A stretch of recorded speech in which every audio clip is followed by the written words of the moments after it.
Semisal ada wanita kok punya jenggot tebal, itu nanti ketika wudu tetap kulit jenggotnya tetap wajib harus dibasuh. Ini memang kasus langka yang memang jarang terjadi. Kalaupun ada, konsekuensinya memang seperti itu. Meskipun jenggotnya tebal, kulit jenggotnya adalah wajib dibasuh. Berbeda kalau laki-laki. Kalau laki-laki kalau tipis kulit jenggotnya tidak wajib terbasuh, kalau tebal itu tetap wajib. Kalau tebal itu tidak wajib dibasuh.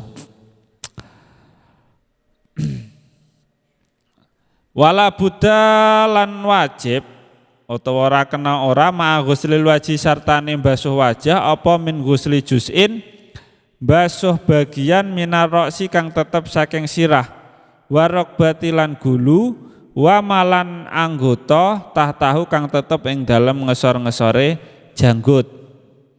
Dan juga wajib membasuh wajah yang termasuk anggota dari kepala dan juga gulu dan di bawahnya jenggot. Di bawahnya jenggot kalau masih ada kulit kepalanya, kulit wajah maksudnya, kulit wajah itu wajib terbasuh.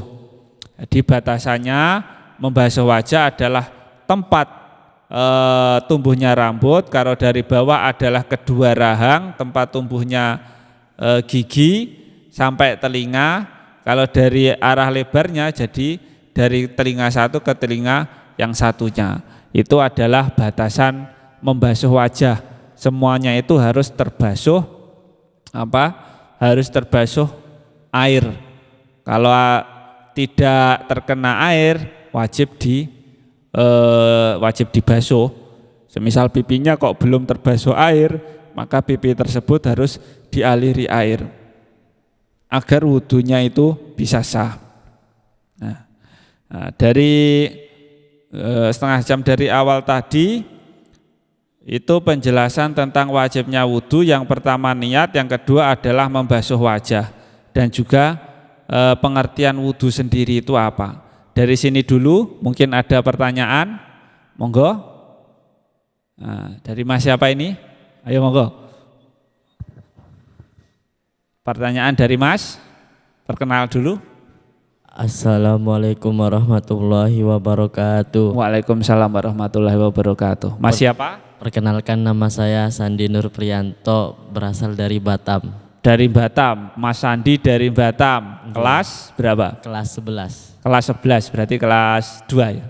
Nah, kelas 2 SMA.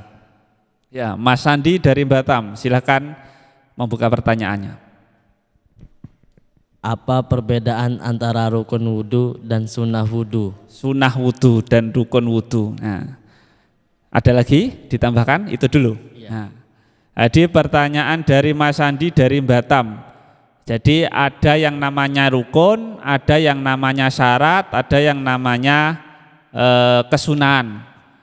Kalau rukun itu adalah hal-hal yang dilakukan ketika kita melakukan kewajiban itu sendiri di dalamnya. Jadi rukunnya wudu itu apa? Semisal membasuh wajah, membasuh tangan, kepala, kaki lah, itu adalah rukun. Ada yang namanya sunnah. Nah, kalau rukun itu harus dilakukan. Kalau enggak dilakukan berarti wudunya tidak sah. Kalau sunnah wudu itu anjuran. Kalaupun tidak dilakukan, wudu kita itu tetap sah. Semisal kita tidak perlu tidak berkumur, tidak memasukkan air dalam hidung. Nah, ketika kita tidak melakukan itu wudu kita tetap sah. Kalau rukun, semisal ada salah satunya kita tidak lakukan, semisal kita wudu kok enggak mau membasuh tangan, kita wudu tidak mau membasuh kepala atau kaki, jadi wudunya itu tidak sah. Jadi rukun itu adalah hal-hal yang dilakukan di dalam kewajiban itu sendiri. Jadi ada lagi yang namanya syarat. Syarat itu adalah hal-hal yang perlu dilakukan sebelum melakukan kewajiban itu sendiri. Semisal syaratnya wudu agar sah itu harus berakal. Jadi ketika orang gila kok wudunya ya enggak dianggap sah. Ada orang yang dan juga Islam kan gitu. Wudu ketika ada orang non muslim kok wudunya tidak sah, itu namanya syarat. Hal-hal yang harus dilakukan seseorang sebelum melakukan itu kewajiban itu sendiri itu namanya syarat. Kalau rukun adalah kewajiban yang dilakukan di dalam kewajiban wudu itu sendiri. Nah, itu dari Mas Sandi. Kalau kesunahan ya hal-hal yang dianjurkan. Kalaupun kita tidak melakukan, ya wudu kita tetap sah. Semisal enggak pas wudu kita tidak membasuh telinga, tidak berkumur, nah, wudu kita itu tetap sah. Nah, begitu Mas Andi dari Batam. Ada yang ditambahkan lagi ataupun mungkin yang lain? Mas Andi atau selanjutnya Mas siapa lagi? Assalamualaikum warahmatullahi wabarakatuh. Waalaikumsalam warahmatullahi wabarakatuh. Nama saya Nova Adi Firmansyah. Mas Nova asal dari Merauke. Wah, Mas Nova dari Merauke. Baca niat wudu itu pada waktu apa, Pak? Oh, niat wudu. Nah, jadi saya ulangi tentang niat. Niat yang wajib itu adalah kesengajaan di dalam hati ya. Jadi ketika kita mengucapkan di mulut itu sebenarnya sunnah. Yang wajib adalah kesengajaan kita itu di dalam hati. Sama seperti kita sholat Allahu Akbar. Kalau biasa di TPA dulu kita diajari usolli fardhal maghribi sampai akhir gitu ya. Ucapan di dalam mulut itu sunnah. Tapi yang wajib adalah niat atau pergerakan kita di dalam hati. Karena apa? Niat sendiri itu definisinya adalah kesengajaan yang dilakukan ketika kita melakukan awal pekerjaan ibadah. Jadi ketika kita wudu awal pekerjaan ibadahnya apa? Adalah membasuh wajah. Jadi kesengajaan awal di dalam kita melakukan wudu itu harus dilakukan. Nah, itu namanya niat. Dan niat itu tidak dihitung atau tidak dianggap ketika dilakukan sebelumnya ataupun sesudahnya. Semisal kita niat kok ketika membasuh tangan, nah itu tidak dianggap. Karena di sini itu konteksnya adalah yang wajib pertama adalah membasuh wajah. Jadi niat pertama kita harus kita lakukan ketika membasuh wajah. Misal membasuh wajah adalah kewajiban pertama dalam wudu. Niat kita itu dilakukan ketika membasuh wajah. Nah, jadi pas kita air sampai plek di wajah, lah hati kita itu bilang saya niat wudu. Nah, itu sudah cukup. Kalau hati kita kosong tidak mengucapkan apapun, lah itu nanti wudu kita itu tidak dianggap atau tidak sah. Jadi kalau ditanya waktu yang wajib pertama dalam niat itu apa? Ya dilihat dari niat sendiri. Niat adalah kesengajaan di dalam hati yang dilakukan di awal pekerjaan itu sendiri. Jadi niatnya kalau dalam wudu ya berarti pas membasuh wajah. Jadi niat wudu kita itu dilakukan ketika membasuh wajah. Jangan lupa kadang itu kalau enggak ngaji itu ya enggak niat, kadang wis pokoknya melakukan ngono, hatinya kosong, tidak ada kesengajaan melakukan apapun. Nah, yang seperti itu kalau dilihat dari hukum fikih mazhab Syafi'i dan yang lainnya itu nanti tidak dianggap. Karena apa? Karena yang niat sendiri itu termasuk salah satu kewajiban dari wudu.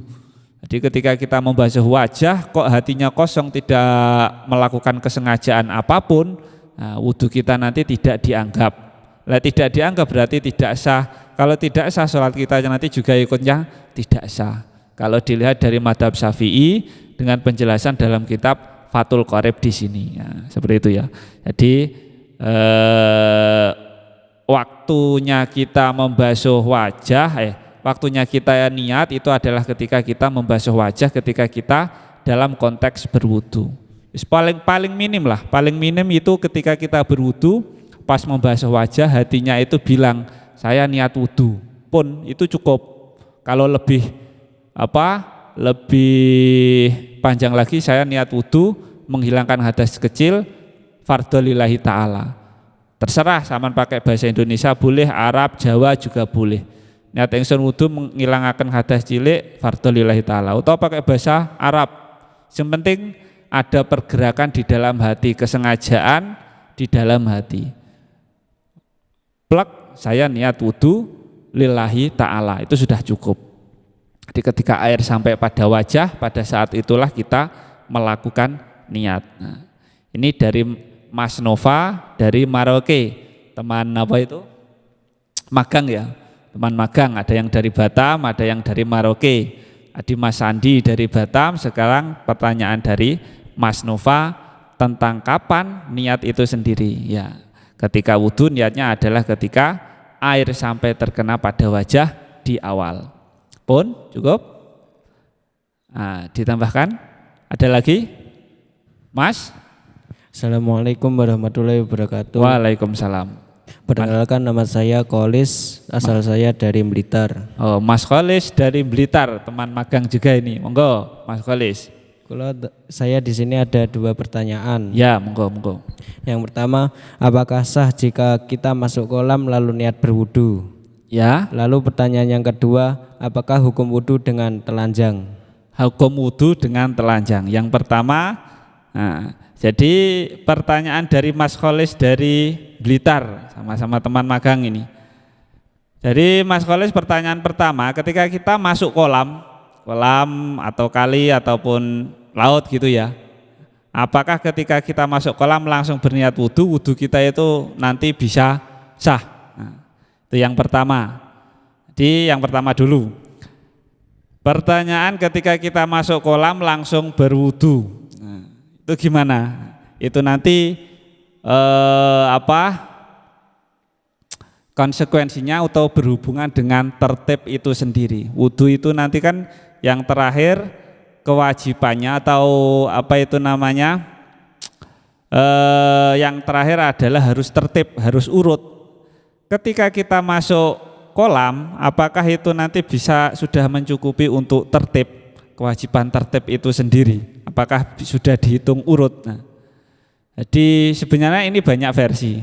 Tapi kalau saya sendiri ya tetap menganggap sah. Karena apa? Karena semuanya itu terbasuh dengan air. Tapi hitung-hitungan urut atau enggaknya itu terjadi perkhilafan. Karena apa? Ketika kita semisal nyemplung langsung saya niat wudhu, plek. Nah, itu kalau di sini nanti ada yang dihitung, ada ketika kita langsung masuk itu nanti cuma dihitung basuhan wajah saja. Jadi ketika tangan, kepala dan kakinya itu belum terhitung. Nah, ketika kita langsung semisal langsung nyemplung di kolam, terus saya niat wudhu. Nah, itu nanti ketika bernyemplung kita langsung keluar dari kolam itu belum cukup. Jadi yang paling utama kalau sepemahaman saya itu harus digosok dulu. Itu sebagai iktibar untuk urutan kita wudhu. Ben dihitung. Ya sebenarnya ada yang berpendapat itu ya boleh-boleh saja. Tapi yang paling utama itu adalah dikosoki dulu di dalamnya. Ya meskipun kosokan itu tidak termasuk dari kewajiban wudhu, itu kesunahan kan kosokan. Nah, jadi kalau udah masuk kolam kita langsung niat. Kalau kita pakai sing boleh apa enggak? Ya boleh-boleh saja. Boleh-boleh saja. Cukup apakah enggak wudhunya? Ya cukup.